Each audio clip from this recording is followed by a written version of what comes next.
Dear student, I am Mandeep, your pole science teacher from Shri Guru Tegh Bahadur Senior Secondary School.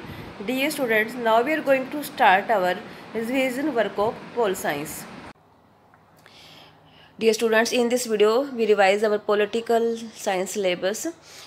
First आपकी बेटी इस book का name है politics in independent India. इसका first chapter nation buildings and it's challenges, राष्ट्र निर्माण की चुनौतियाँ। चैप्टर सेकंड है era of one party dominance, एक दल के प्रभुत्व का दौर। चैप्टर थर्ड है पॉलिटिकल प्लान डेवलपमेंट, नियोजित विकास की राजनीति। चैप्टर फोर है इंडियाज एक्सटर्नल रिलेशंस, भारत के विदेश संबंध। ये जो आपके 4 लेसन है, इसी में से बेटे आपका जो टेस्ट रहेगा। तो फर्स्ट आपका लेसन है nation buildings and it's challenges, राष्ट्र निर्माण की चुनौतियाँ।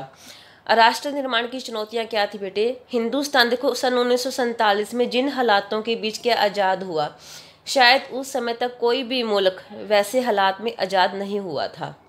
तो सबसे जो पहले हमारे सामने जो चुनौतियाँ आई थी, फर्स्ट चुनौती और ये थी कि एकता के सूत्र में बंधे हुए एक मजबूत भारत को क्या निर्माण करना। दूसरी चुनौती थी लोकतंत्र को कायम करने की थी। और तीसरी चुनौती हमारी थी ऐसे विकास की जिससे समूचे समाज का भला होता हो, तो न कि कुछ तबकों का, कि पूरे समाज का क्या इसमें भला होना चाहिए। तो जो विभाजन हुआ था, मतलब 14 और 15 अगस्त 1947 को एक नहीं बल्कि 2 राष्ट्र भारत और पाकिस्तान थे जो अस्तित्व में आए थे।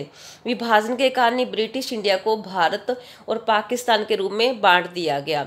मुस्लिम लीग ने द्विराष्ट्र सिद्धांत की बात की थी। इस सिद्धांत के अनुसार क्या होता है कि भारत किसी एक कौम का नहीं बल्कि हिंदू और मुसलमान नाम की 2 कौमों का देश था। और इसी कारण मुस्लिम लीग ने मुसलमानों के लिए अलग देश यानी पाकिस्तान की मांग की थी। जो हमारी विभाजन की प्रक्रिया हुई थी, फैसला ये हुआ था कि अब तक मतलब जिस भूभाग को इंडिया के नाम से जाना जाता था उसे भारत और पाकिस्तान नाम के 2 देशों के बीच बांट दिया जाएगा। ये विभाजन देखो दर्दनाक तो था ही, पर इस पर फैसला करना और अमल में लाना और भी कठिन हो गया था। तय किया गया था, ये किया गया कि धार्मिक बहुसंख्या को विभाजन का आधार बनाया जाएगा।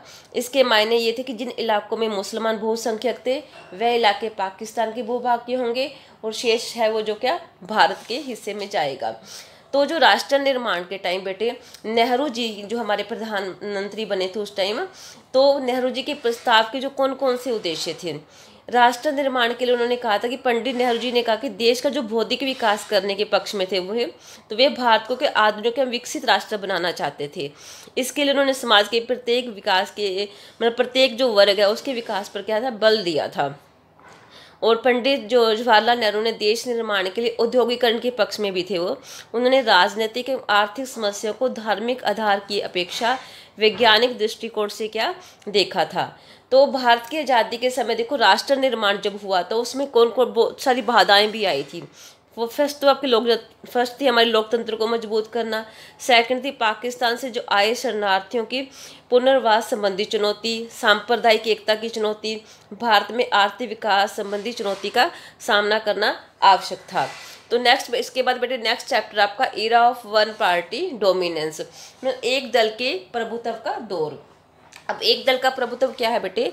अब हमारे नेता इस बात पर दृढ़ थे कि शासन है वो लोकतांत्रिक सरकार द्वारा चलाया जाए। और हमारा संविधान बना था 26 नवंबर 1949 में और ये लागू हुआ था 26 जन 1950 में।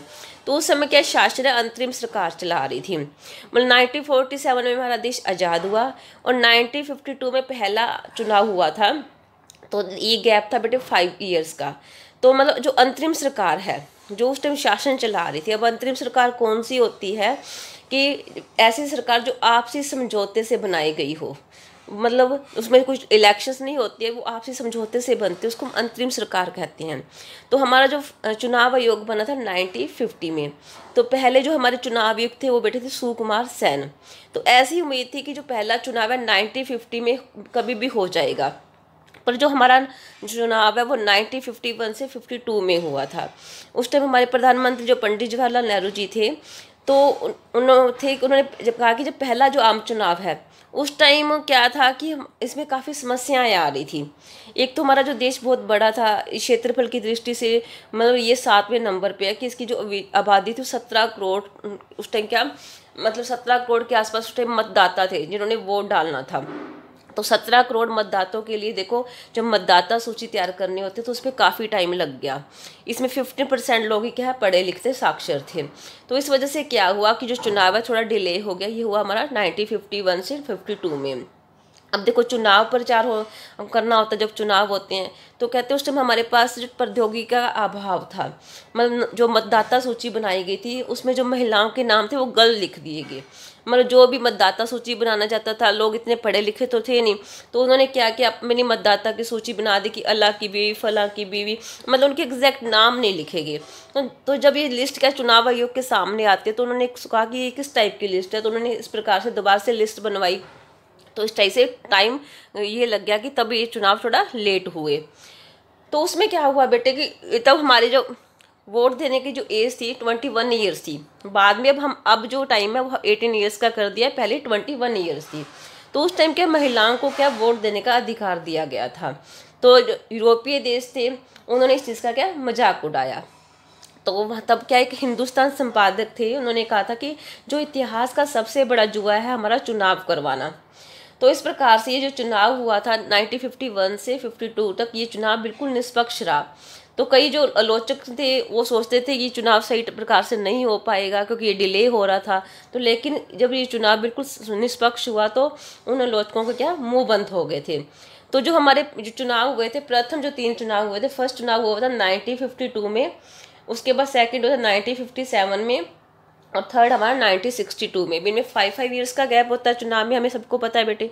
तो उस प्रकार जो तीनों चुनाव हुए थे इसमें क्या हुआ था, इनमें सबसे ज़्यादा जो मतलब जो पार्टी जीतती थी तीनों टाइम में क्या है, कांग्रेस सरकार ने क्या है अपना मतलब उसने अपना राज किया था। तीनों इलेक्शंस में क्या कांग्रेस पार्टी ही इस टाइम आई थी।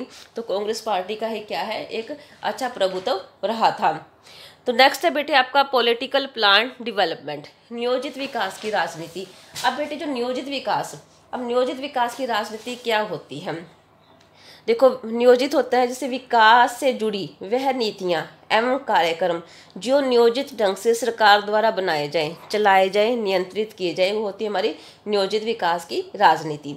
अब इसमें क्या था, कुछ वामपंथी लोग थे, कुछ दक्षिणपंथी लोग थे। अब वामपंथी कौन होते हैं, मतलब सुधारते उन लोगों के कार्यक्रम एवं उनकी विचारधारा जो गरीब और पिछड़े सामाजिक समूह की तरफदारी करते हैं।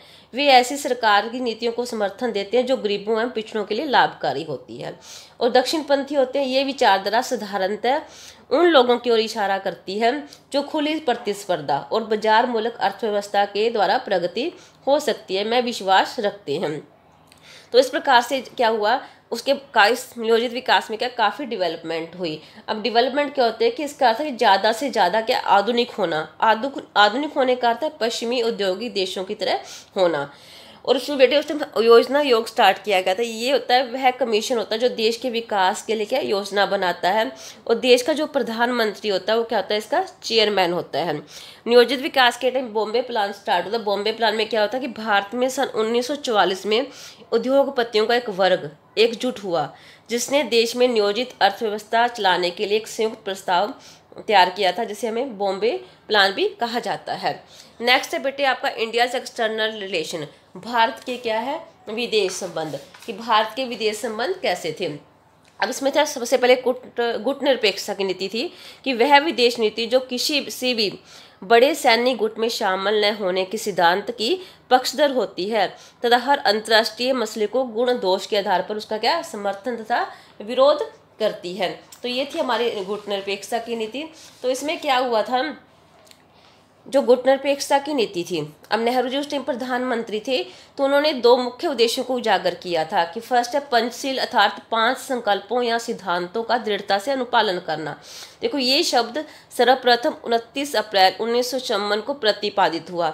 इसमें क्या कौन कौन से 5 सिद्धांत थे। फर्स्ट था विश्व के प्रत्येक राष्ट्र एक दूसरे की अखंडता और संप्रभुता को परस्पर व्यवहार विनिमय करते समय क्या बनाए रखेंगे। सेकंड है विश्व के राष्ट्र परस्पर युद्ध की संभावना से परहेज करें।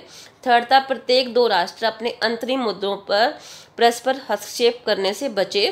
फोर्थ था शांतिपूर्ण सह अस्तित्व के सिद्धांत का दृढ़ता से पालन सुनिश्चित करना।